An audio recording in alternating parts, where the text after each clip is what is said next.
தமிழ் உறவுகளுக்கு வணக்கம். இஸ்லாமியர்கள் ஒன்று கூடி விரட்டி அடித்தனர். நடிகர் விஜய் அதிர்ச்சி என்ற தலைப்பில் இந்த காணொளியை காண்கிறோம். இஸ்லாமியர்கள் ஒன்று கூடி விரட்டி அடித்தனர். நடிகர் விஜய் அதிர்ச்சி என்ற தலைப்பில் இந்த காணொளியை காண்கிறோம்.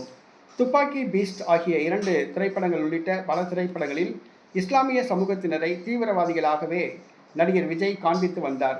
தற்பொழுது இணையதளங்களில் வெளியாகியுள்ள ஜனநாயகன் திரைப்படத்திலும் இஸ்லாமிய சமூகத்தை சார்ந்தவர்களை தீவிரவாதிகள் போன்று சித்தரித்துள்ளார். இதற்கு இஸ்லாமிய சமூகத்தினர் மத்தியில் கடும் அதிருப்தி ஏற்பட்டுள்ளது. சிறுபான்மை வாக்குகள் நடிகர் விஜய்க்கு கிடைக்கும் என எதிர்பார்த்தது தற்பொழுது கிடைக்குமா என்ற ஒரு கேள்வி எழுந்துள்ளது. தற்பொழுது வந்தவாசி தொகுதியில் தமிழக வெற்றி கழக வேட்பாளர் இஸ்லாமிய சமூக மக்கள் வாழ்கின்ற பகுதிக்கு ஓட்டு கேட்டு சென்றார்.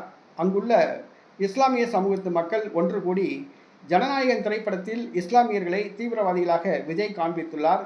தொடர்ந்து இஸ்லாமியர்களை தீவிரவாதிகளாக விஜய் காண்பித்து வருகிறார் என கூறி இஸ்லாமிய சமூகத்தினர் ஒன்று சேர்ந்து தமிழக வெற்றி கழக வேட்பாளரை விரட்டி அடித்தனர். தமிழக வெற்றி கழக தொண்டர்கள் தலை தப்பினால் போதும் என அங்கிருந்து ஓட ஆரம்பித்தனர். இந்த தகவல் நடிகர் விஜய்க்கு தெரிவிக்கப்பட்டது. நடிகர் விஜய் அதிர்ச்சி அடைந்துள்ளார். இஸ்லாமிய சமூகத்து வாக்குகள் நடிகர் விஜய்க்கு கிடைக்குமா என்பது கேள்விக்குறி.